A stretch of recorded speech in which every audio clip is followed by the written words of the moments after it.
Bismillahirrahmanirrahim.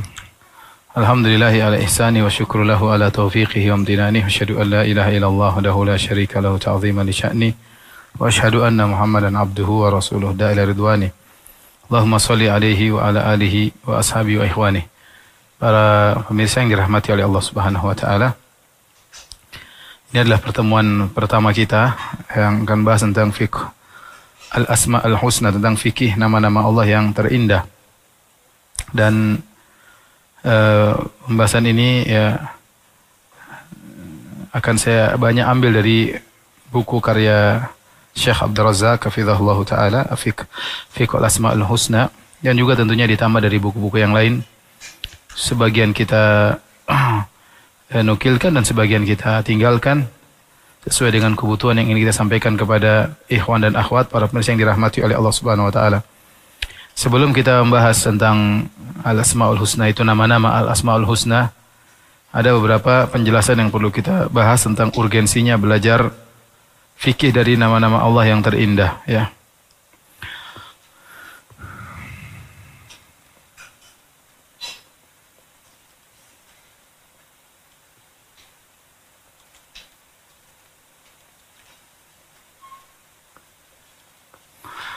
Ada beberapa urgensi atau pentingnya kita belajar Asmaul Husna.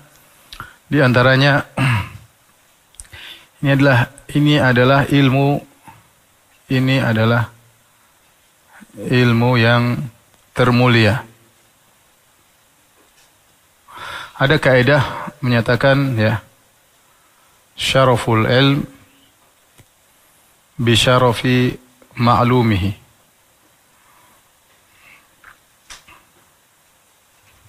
Yang artinya kemuliaan ilmu berdasarkan kemuliaan apa yang dipelajari. Apa yang dipelajari.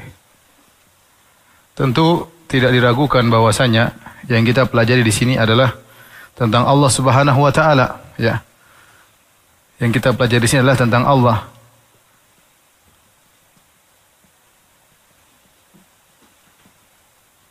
Tuhan kita, ya, Allah Ta'ala. Oleh karenanya ilmu ini adalah ilmu yang termulia. Ilmu ini adalah ilmu yang termulia, ya. Oleh karenanya di antara yang menunjukkan akan hal ini, bahwasanya ini ilmu yang termulia, di antara indikasinya pertama, ya, Al-Quran sangat banyak menyebutkan tentang nama-nama Allah.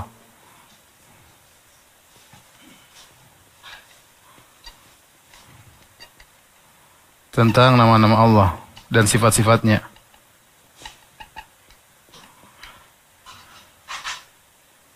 Lebih banyak dari pembicaraan tentang akhirat, ya. Lebih banyak daripada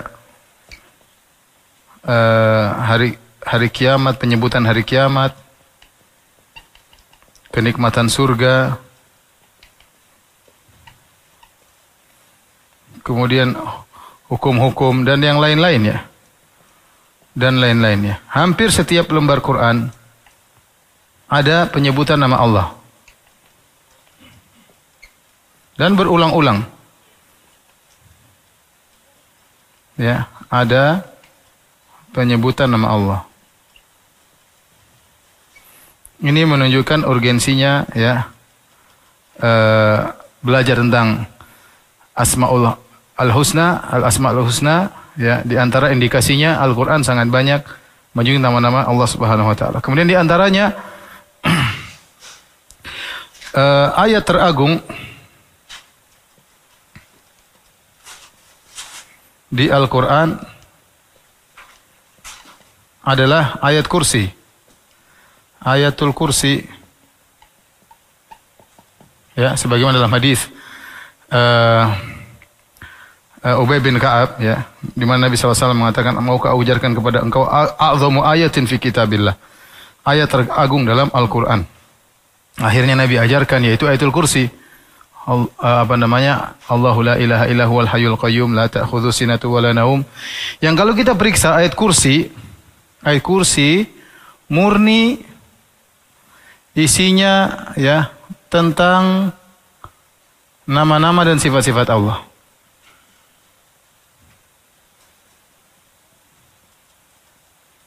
Ya, Allahu la ilaha illa huwal hayyul qayyum la ta'khudhuhu sinatu al-hayyu al-qayyum Allahu al-hayyu al-qayyum Allah al-hayyu al-qayyum. Kemudian sifat-sifat la ta'khudhu sinatu wa la naum lahu ma fis samawati. Semua tentang Allah Subhanahu wa taala. Ya makanya belajar tentang nama-nama dan sifat-sifat Allah adalah ilmu yang termulia yang kadang kita lalaikan padahal sangat penting dalam kehidupan kita. Ayat teragung dalam Al-Qur'an adalah Ayatul Kursi. Kemudian juga surat teragung adalah Al-Fatihah yang kenal dengan Ummul Kitab, ya.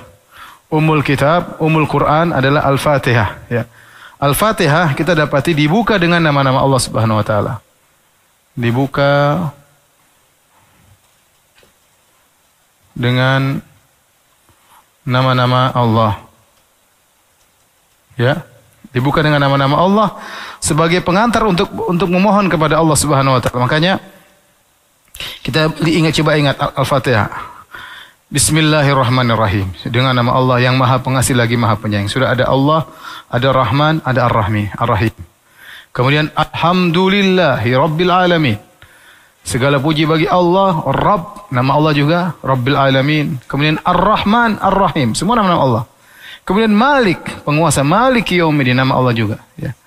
Iyyaka na'budu wa iyyaka nasta'in ihdinas siratal mustaqim dan seterusnya. Tapi surat ini surat teragung dalam Al-Qur'an. Kemudian dibuka dengan nama-nama Allah yang terindah, di antaranya dari Allah, Ar-Rabb, Ar-Rahman, Ar-Rahim, Al-Malik. 5 nama dideretkan langsung di awal surat Al-Fatihah. Kemudian juga di antaranya juga ya surat Al-Ikhlas yang ta'dilu sulusul Quran, sama dengan sepertiga Al-Quran. Nabi SAW mengatakan, ya, apabila kalian tidak mampu untuk membaca sepertiga Al-Quran, yaitu apa? Qul huwallahu ahad. Semua isi nama-nama Allah. Qul huwallahu, Allahu ahad. Allahu ahad. Qul huwallahu ahad. Allahu as-samad. As-samad. Allah ahad as-samad. 3 nama Allah di awal surat. Kemudian sisanya bercerita tentang kesempurnaan, tentang penjelasan nama-nama tersebut. Lam yalid wa lam yulad wa lam yakul lahu kufuwan ahad, itu untuk menjelaskan ahad dan samad. Qul huwallahu ahad, yaitu Allah Maha Esa, makanya lam yalid wa lam yulad. Ya, kemudian as-samad, yaitu wa lam yakul lahu kufuwan ahad, tidak ada yang serupa dengan Allah karena dia Al-Mutafarrid, yang Maha Esa, bersendirian dalam keagungannya. Dan dia sepertiga Al-Quran, sehingga disebut dengan surat Al-Ikhlas. Kenapa? Ukhlisat, dimurnikan untuk menjelaskan tentang agungnya Allah Subhanahu wa taala. Oleh karenanya ini diantara ilmu yang disebut dengan ilmu sangat yang termulia, ya. Pertama, di antara indikasinya karena Al-Quran sangat banyak menyebut tentang nama-nama Allah, ayat teragung tentang nama-nama Allah, surat teragung tentang nama-nama Allah, surat Al-Ikhlas juga tentang nama-nama Allah. Kemudian indikasi yang berikutnya atau yang kedua, ya, banyak ayat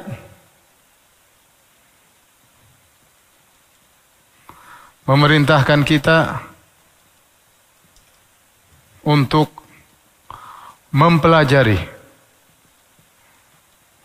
nama-nama Allah.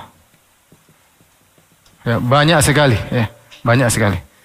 Saya bacakan di antara yang dinukil oleh Syekh Abdul Razak, hafizahullah taala, ya, ayat-ayat yang menyuruh kita untuk belajar tentang nama-nama Allah Subhanahu wa taala.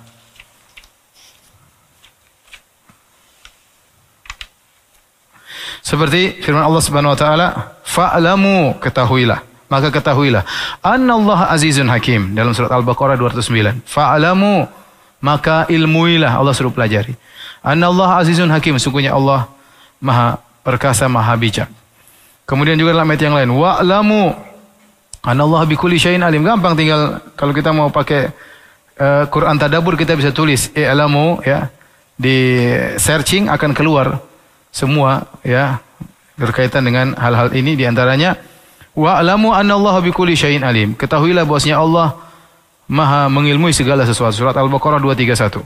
Contoh lagi, wa'lamu annallaha bima ta'maluna basir. Ketahuilah, ilmuilah bahwasanya Allah Maha melihat apa yang kalian lakukan. Allah suruh kita pelajari.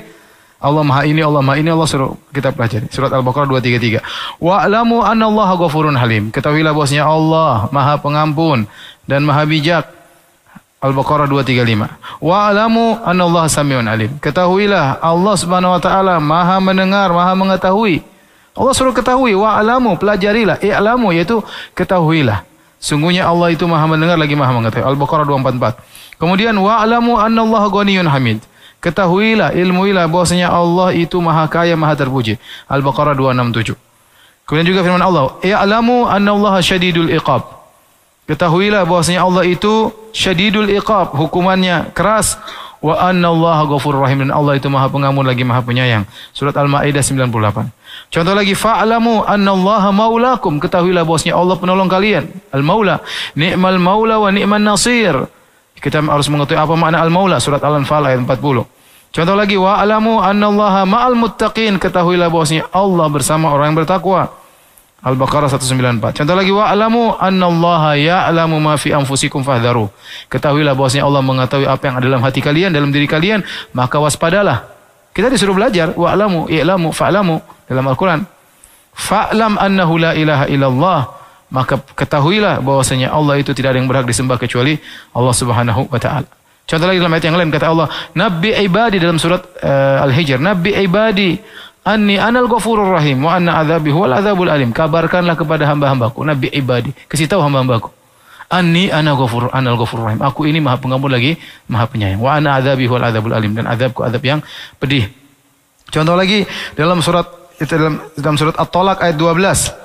Allah menjelaskan kenapa Allah ciptakan langit dan bumi, agar kita mengetahui tentang nama-nama Allah dan sifat-sifatnya. Kata Allah di akhir surat At-Talaq, Allahul ladzi khalaqa sab'a samawati wa minal ardi mislahunna yatanazzalu al-amru bainahunna lita'lamu anna Allah ala kulli syai'in qadir wa anna Allah qad ahata bi kulli syai'in ilma. Allah firmankan, Allahul ladzi, dialah Allah yang telah menciptakan langit yang 7 dan juga bumi yang semisalnya. Yatanazzal al-amru bainahunna, perintah Allah berlaku di antara langit dan bumi. Tiap hari Allah turunkan perintahnya. Buat apa ini semua? Kenapa Allah ciptakan langit dan bumi? Kenapa Allah ciptakan langit yang 7? Kenapa Allah ciptakan bumi yang 7 lapis? Buat apa? Kata Allah, lita'lamu, agar kalian tahu. Anallaha ala kulli syai'in qadir, bahwasanya Allah Maha kuasa atas segala sesuatu. Wa anallaha qad ahata bi kulli syai'in ilma, dan bahwasanya Allah ilmunya meliputi segala sesuatu. Ini dalil bahwasanya masalah semua sifat masalah yang urgen. Kenapa? Karena kita disuruh untuk mempelajari nama-nama Allah Subhanahu wa taala tersebut ya. Oleh karenanya ya tadi dalam Al-Qur'an banyak sekali ya. Fa'lamu ya. Kemudian lagi tadi ada i'lamu ya, dan tanya lagi li ta'lamu. Ini semua berkaitan agar kalian pelajari tentang nama-nama Allah. Nabi ibadi tadi dalam surat Al-Hijr ya. Dan seterusnya. Jadi dalam Al-Quran banyak. Fa'lam annahu la ilaha illallah dan seterusnya. Banyak ayat memerintahkan untuk pelajari nama-nama Allah ya. Ya. Kemudian tadi ayat ini, li ta'lamu anna Allah ala kulli syai'in qadir, yaitu Allah menciptakan. Ini kita bisa apa namanya? Bisa jadikan dia tambahan tersendiri ya. Yang bahwasanya Allah menciptakan langit dan bumi, hikmahnya agar kita mengenal nama-nama Allah. Tadi akhir surat At-Talaq ya. Allahul ladzi khalaqa sab'a samawati wa minal ardi mislahunna yatanazzal amru bainahunna lita'lamu anna Allah ala kulli syai'in qadir. wa anna Allah qad ahata bi kulli syai'in ilma.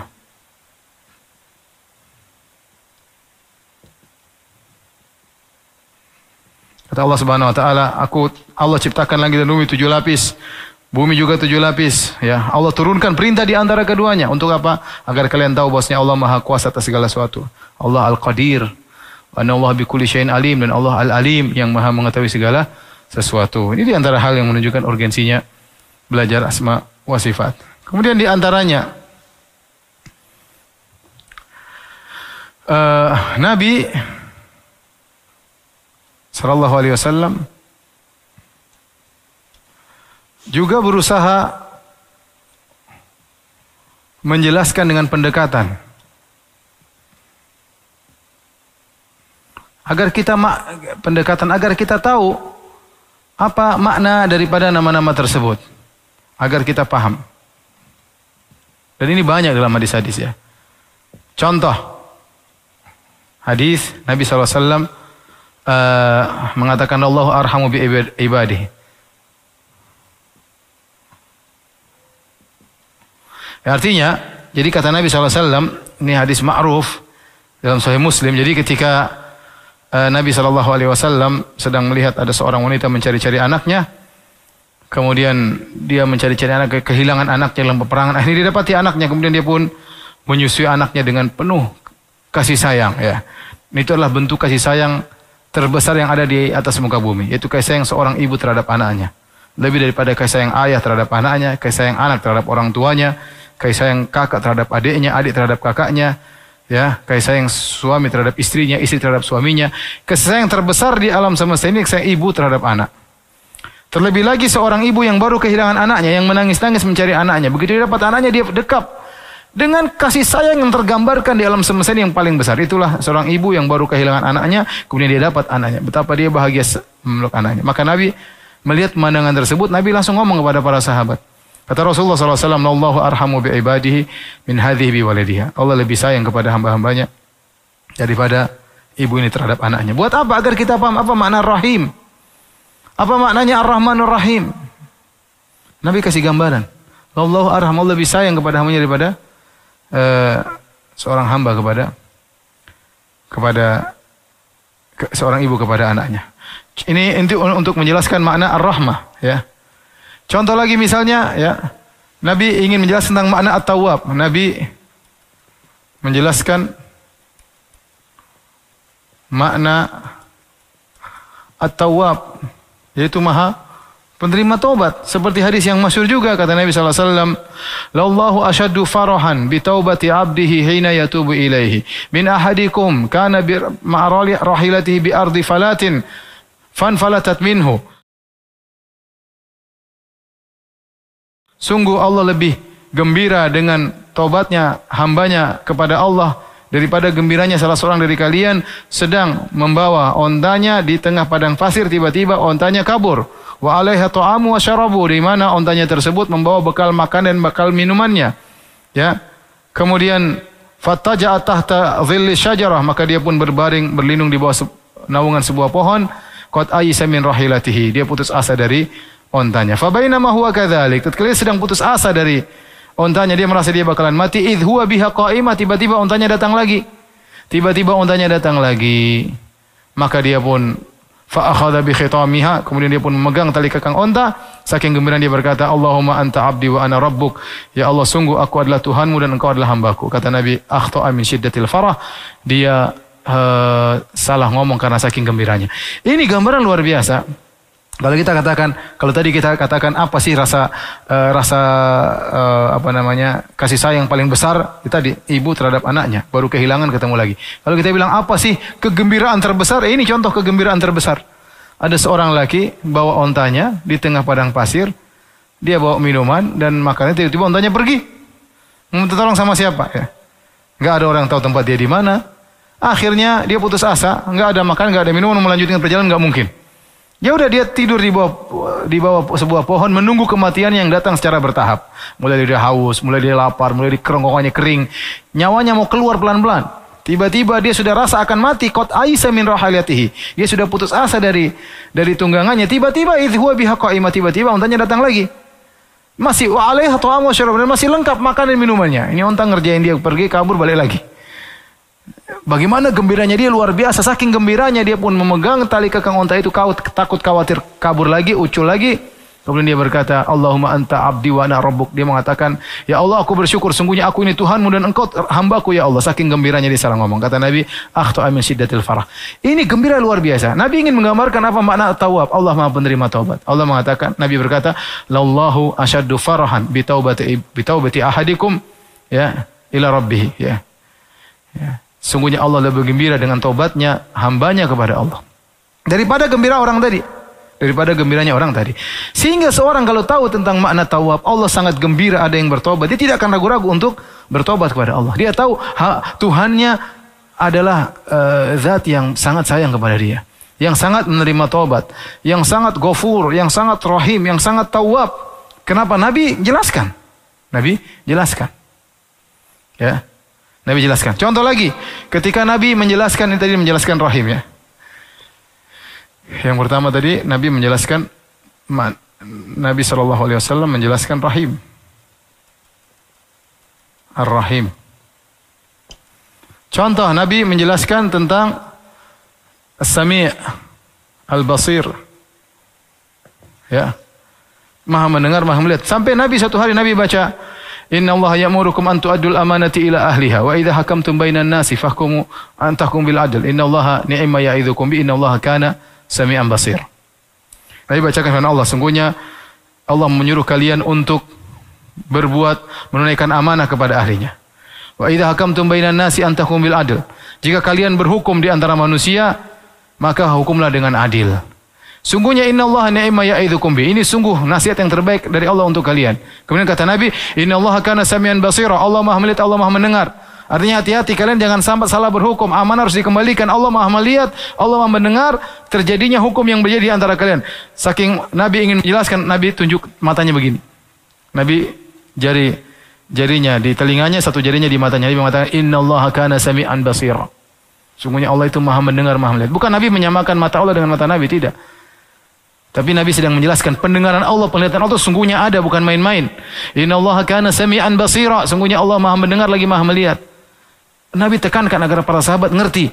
Jangan main-main menunaikan amanah. Amanah orang, kalau tidak tunaikan Allah lihat, kamu tidak tunaikan. Kamu tidak ada dalam berhukum, Allah tahu. Allah Maha mendengar apa yang kalian ucapkan, apa rencana kalian buruk, semuanya Allah tahu. Innallaha kana samian basira. Ya. Contoh lagi, Nabi jelaskan tentang Al-Ghafur. Nabi berkata dalam satu hadis tentang seorang hamba, ya, tentang seorang hamba yang melakukan kemaksiatan, kemudian dia berkata, Rabbi ghfirli, ya Allah ampunilah aku. Apa kata Allah mengomentari hamba Allah ini? Ini hadis sahih dalam, kalau tidak salah Sahih Muslim ya. Kemudian Nabi berkata, Allah berkata mengomentari hambanya yang sudah bermaksiat kemudian minta ampun. Kata Allah, alima abdi anna lahu rabban yaghfiru dzam wa ya'khudhu bidzam. Ghafartu lahu. Kata Allah, hambaku ini yang berdosa, dia tahu dia punya Tuhan yang Maha Pengampun. Maka dia minta ampun dan dia tahu Tuhannya menghukum karena dosa. Dan dia tahu Tuhannya Maha Pengampun dan dia minta ampun, ghafartu lahu, aku ampuni dia. Diampuni oleh Allah. Kemudian kata Nabi SAW, Thumma makatha masya'Allah, kemudian dia diam beberapa waktu tidak bermaksiat. Thumma aznaba dzamban akhar, kemudian bermaksiat lagi dengan dosa yang lain. Ketika dia bermaksiat, dia berkata lagi, Rabbi ghufirli, ya Allah ampunilah aku. Ya Allah ampunilah aku. Maka Allah berkomentar lagi, alima abdi anna lahu rabban yaghfiru dzam wa ya'khudh bidzam. Sungguhnya hambaku yang bermaksiat ini, subhanallah namakan hambaku, hamba yang bermaksiat. Allah tidak mengatakan hamba kurang ajar biadab. Allah mengatakan hambaku ini yang bermaksiat. Dia tahu bahwasanya Tuhannya itu menghukum dengan dosa dan dia tahu Tuhannya itu Maha Pengampun. Dan dia minta ampun, ghafartu lahu, aku ampuni dia. Tsumma makatha masya'Allah, kemudian dia berapa lama tidak bermaksiat. Kemudian tsumma aznaba dzamban akhar, kemudian dia melakukan dosa yang lain lagi. Maka Allah berkomentar, kata Allah Subhanahu wa taala, alima abdi anna lahu rabban yaghfiru dzam wa ya'khudhu bidzam. Hambaku ini tahu dia punya Tuhan yang mengampuni dosa. Dan dia punya Tuhan yang Maha Pengampun, yang Tuhan menghukum dengan dosa. Dan dia minta ampun, ghafartu lahu, maka aku pun ampuni dia. Kemudian dia berapa lama tidak bermaksiat, kemudian bermaksiat lagi. Dan dia berkata, Rabbi ghufirli, ya Allah ampunilah aku, subhanallah. Kata Nabi, kata Allah Subhanahu wa taala, ya, alima abdi anna lahu rabban yaghfiru dzam wa ya'khudhu bidzam, falyaf'al abdi ma syaa. Kata Allah, hambaku ini tahu dia punya Tuhan yang Maha Pengampun lagi Maha Penyayang. Silakan hambaku melakukan apa yang dia kehendaki. Aku akan mengampuninya. Subhanallah, Allah Maha Pengampun. Artinya apa? Hamba ini selama dia bermaksiat bertobat, bermaksiat bertobat, bermaksiat bertobat. Kalau dia tobatnya benar-benar sesuai dengan persyaratan tobat, dia minta ampun, Allah akan ampuni dia. Nabi jelaskan tentang mana Al-Ghafur, dan banyak hadis-hadis seperti itu. Nabi jelaskan tentang mana-mana nama-nama Allah. Menunjukkan ini urgensinya kita belajar nama-nama Allah. Urgensinya kita belajar nama-nama Allah. Kemudian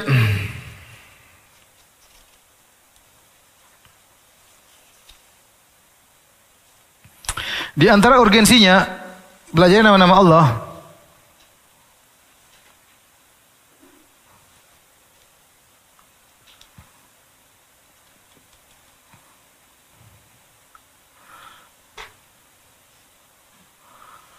yaitu dengan mengenal Allah, maka kita semakin mencintai Allah, mencintainya, sekaligus semakin takut kepadanya.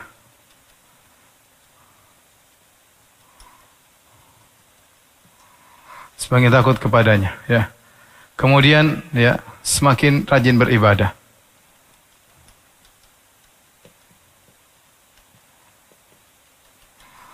Kata Abu Asim Al-Antaki, ya. Al-Antaki berkata, "Man kana lillahi a'raf kana minhu akhwaf." Ya. Ya, artinya barang siapa yang semakin mengenal Allah, kenal Allah, maka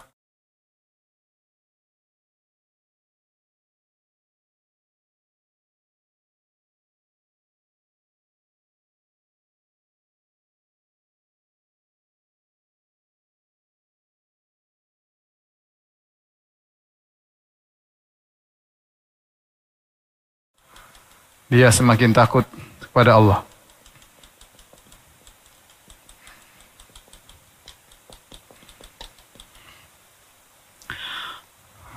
Taib, perhatikan di sini, ya.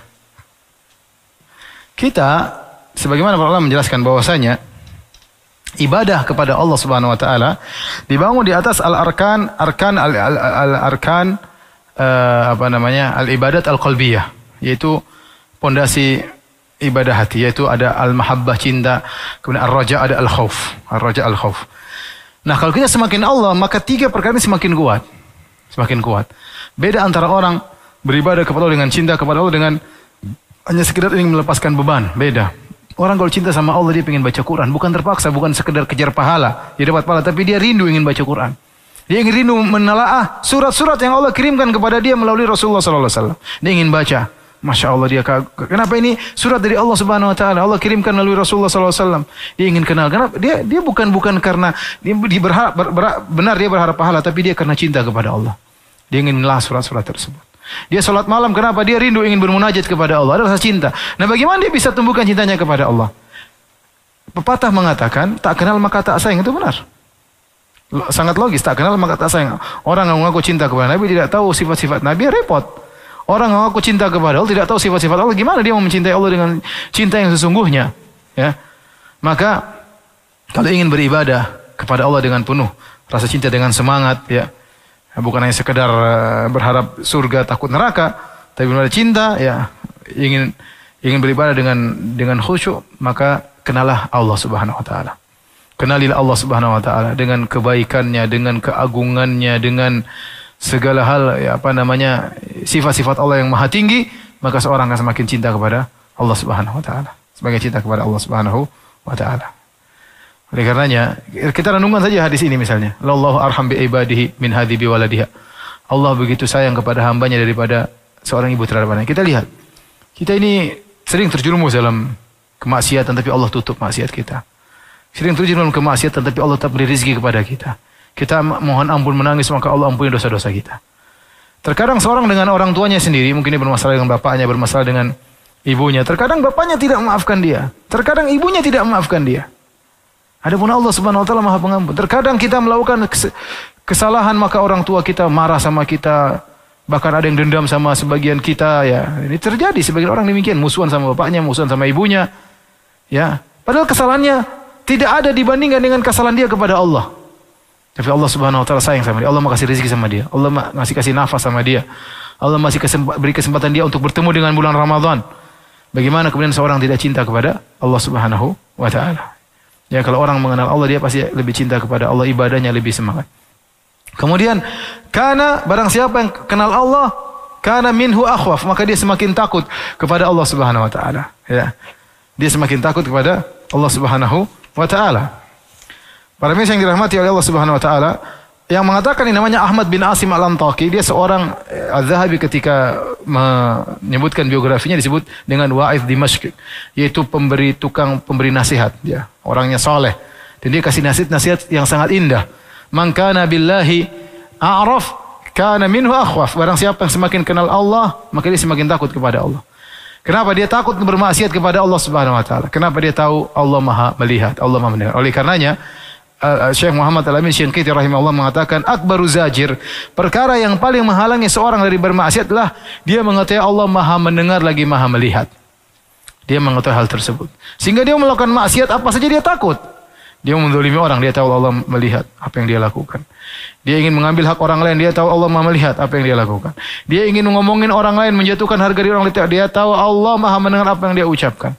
Tatkala dia bersendirian, dia ingin melihat hal yang diharamkan oleh Allah, dia tahu Allah sedang Maha melihat apa yang dia lakukan.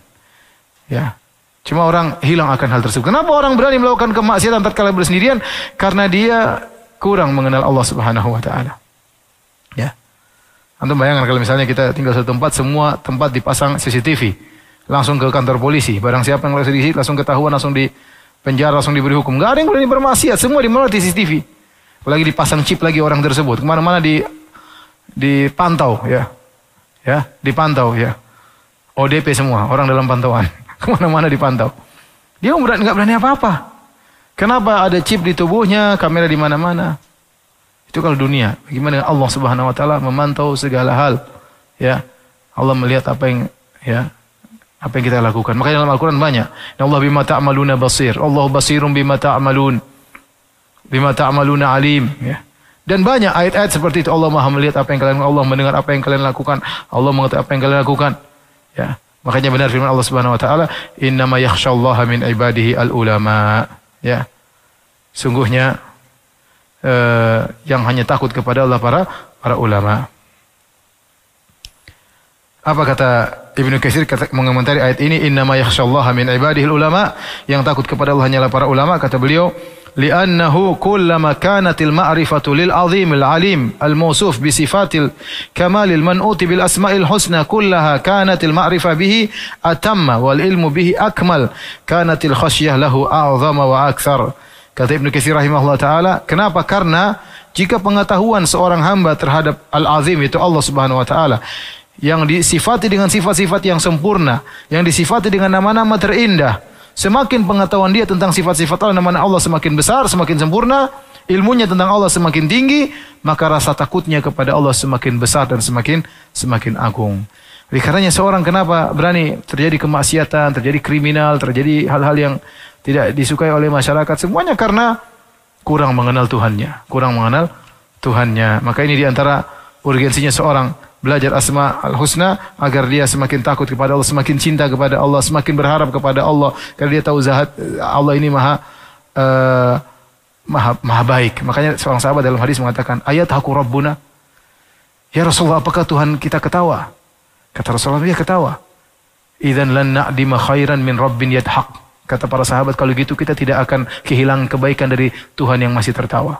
Subhanallah, Tuhan kita aja bisa tertawa. Tertawanya tidak seperti kita tentunya. Menunjukkan baiknya Allah. ya. Bukan kemudian seperti raja yang mengerikan. Enggak, Allah juga bisa tahu, Allah juga bisa kagum kepada hamba dan yang lainnya, ya. Sehingga sahabat mengatakan idzan lan na'dima khairan min rabbin yathaq. Kita tidak akan kehilangan kebaikan dari Tuhan selama Tuhan masih tertawa. Taib. Di antara keistimewaan atau pentingnya urgensinya belajar al-asma al-husna di antaranya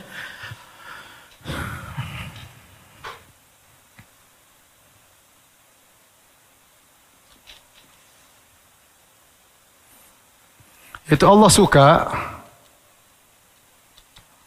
suka asar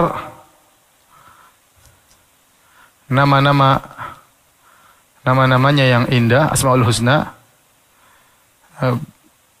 berada pada hamba-hambanya.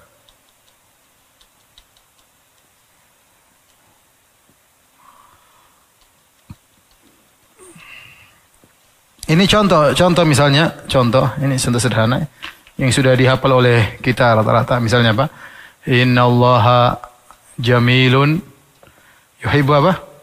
Yuhibbul jamal. Allah itu maha indah, Allah suka keindahan. Jadi orang pakai pakaian rapi apa? Ya, seorang suka sendalnya baik, bajunya baik. Kata Nabi, innallaha jamil yuhibbul jamal. Allah maha indah, Allah suka dengan keindahan. Jadi Allah suka dampak dari nama-namanya, ya, berada pada hamba-hambanya. Dengan demikian memaksa kita untuk belajar nama-nama Allah agar kita bisa meniru, ya, dari sebagian asar dampak dari nama-namanya. Contohnya innallaha yuhibbul muhsinin. Innallaha yuhibbul muhsinin. Kenapa Allah mencintai hamba yang berbuat baik? Kenapa Allah Al-Muhsin? Di antara nama Allah adalah apa? Al-Muhsin, ya. Contohnya lagi misalnya di antara nama Allah adalah Jawad. Dan banyak. Kita tahu nama-nama Allah di antaranya misalnya Al-Jawad, yaitu yang Maha Dermawan. Allah mencintai orang yang dermawan. Kenapa? Orang itu berakhlak dengan dampak dari nama-nama Allah Subhanahu wa taala. Ya, contohnya lagi misalnya innallaha al-afu, ya, tuhibbul afwa, ya Allah sungguhnya Engkau Maha Pengampun. Makanya Allah suka sama orang suka memaafkan. Bahkan Allah mengatakan di antara ciri-ciri penghuni surga wal afina anin nas, orang-orang yang memaafkan orang-orang yang menzaliminya. Bayangkan ciri penghuni surga, orang-orang yang memaafkan orang yang menzaliminya. Kenapa? Karena di antara nama Allah Al-Afu. Ya. Wal ya'fu wal yasfahu ala tuhibbuna yaghfirallahu lakum. Lapanglah dadamu dan maafkanlah. Tidakkah kau ingin diampuni oleh Allah Subhanahu wa taala? Ya. Kemudian juga Allah Syakur. Allah adalah zat yang syakur, yang tuh maha berterima kasih. Kalau ada orang berbuat kebaikan, maka Allah beri ganjaran yang sangat besar. Oleh karenanya Allah cinta kepada orang-orang yang syakirin, yang pandai berterima kasih. Ya. Kalau ada orang bantu, terima kasih. Jangan sok tidak butuh, ya. Ada sebenarnya orang kita sudah kasih bantuan kepada dia, kita kasih khidmah pelayan kepada dia, dia tidak mengucapkan terima kasih. Dia merasa kalau mengucapkan terima kasih dia rendah. Ini orang sombong seperti ini, ya. Ya, Nabi SAW mengajar kita untuk mengatakan jazakallah khair, kalimat jazakallah khair, terima kasih. Adapun merasa tidak perlu, orang sombong seperti menunjukkan keangkuhan yang besar. Ciri-ciri orang sombong apa? Tidak mudah mengucapkan terima kasih.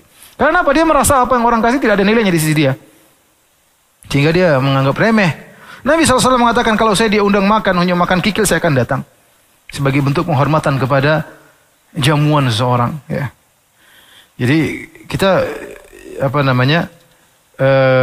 kemudian contohnya misalnya kalau kita ingin disayang oleh Allah, jadilah penyayang. Kata Nabi SAW, irhamu ar-rahimuna yarhamuhumur rahman. Para penyayang dicintai oleh Allah. Irhamu man fil ard yarhamkum man fis sama. Rahmatilah orang-orang di atas muka bumi, maka yang di langit Allah Subhanahu wa taala akan merahmati kalian. Bahkan ketika ingin menyembelih kambing, kata Nabi sallallahu alaihi wasallam, "Wasyah in rahimtaha rahimakallah."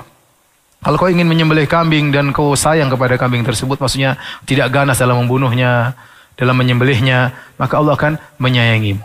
Mudah. Kau ingin disayang, sayangilah orang lain, ya. Ingin berbuat baik, maka berbuat baiklah kepada orang lain, ya. Kau ingin dilewatkan dosa-dosamu, maka lunaskanlah hutang-hutang orang. Seperti itu. Jadi dengan demikian kita perlu belajar tentang asma wa sifat karena ingin tahu apa yang harus kita kerjakan dalam kehidupan ini. Ingin tahu bagaimana dampak dari nama-nama Allah tersebut. Ya.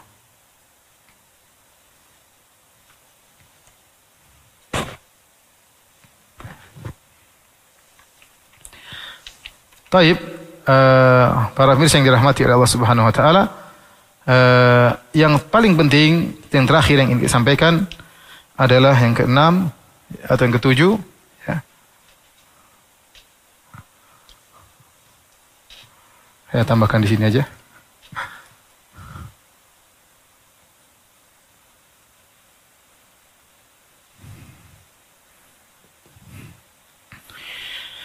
Yaitu kita perlu belajar, ya, kita perlu belajar Asmaul Husna.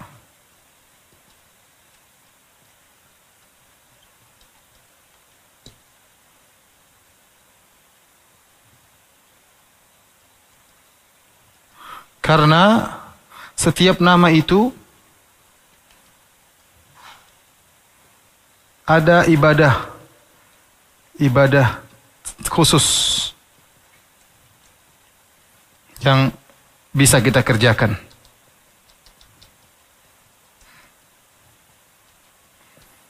Ada contohnya Ar-Razzaq, contoh kita bicara nama Allah Ar-Razzaq, contoh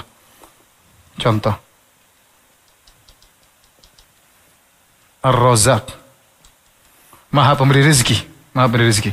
Seorang kalau belajar tentang makna Ar-Razzaq, maka ada ibadah yang bisa dia lakukan. Apa yang dilakukan? Dia akan mencari harta yang halal saja, dia tidak peduli. Kalau dia ngerti Ar-Razzaq, ini contoh saja ya. Kalau ngerti makna Ar-Razzaq, maka dia akan mencari sumber yang halal saja. Kenapa orang mencari sumber rizki yang haram? Karena dia tidak yakin. Dia tidak yakin Ar-Razzaq. Dia lihat kesempatan depan mata dia. Ini yang jelas menurut dia dapat rezeki, yang halal belum tentu. Sampai mereka punya istilah yang halal saja susah apalagi yang haram. Yang haram saja susah apalagi yang halal. Yang haram saja untuk dapatkan susah apalagi yang halal. Kenapa hilang dengan makna Ar-Razzaq? Dia tidak akan tinggalkan sholat gara-gara mencari rezeki.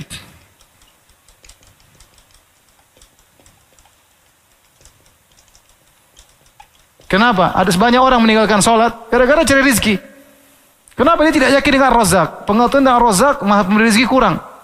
Sudah azan dia tidak peduli, lanjut jualan, lanjut bikin apa MOU, lanjut bikin akad dan yang lainnya. Kenapa dia tidak diseakan-akan sumber rezeki depan mata dia? Dia lupa bahwasanya rezeki dari Sang Maha pemberi rezeki. Ya, seperti itu. Kalau dia yakin Allah Maha pemberi rezeki, maka dia tidak akan meninggalkan sholat gara-gara cari uang. Contohnya lagi, kalau dia mengerti rezeki, dia tidak akan menggantungkan rezekinya pada manusia dan sebab materi. Dia tidak akan menggantungkan. Dia tahu Allah memberi rezeki. Dia kerja sama bos, tapi tahu rezeki bukan dari bos, ini dari Allah. Kalau Allah berkehendak tidak lewat bos ini pun dia bisa dapat rezeki. Bukan dari pekerjaan dia dapat, bahwasanya pekerjaan dia yang membuat dia dapat rezeki dari Allah.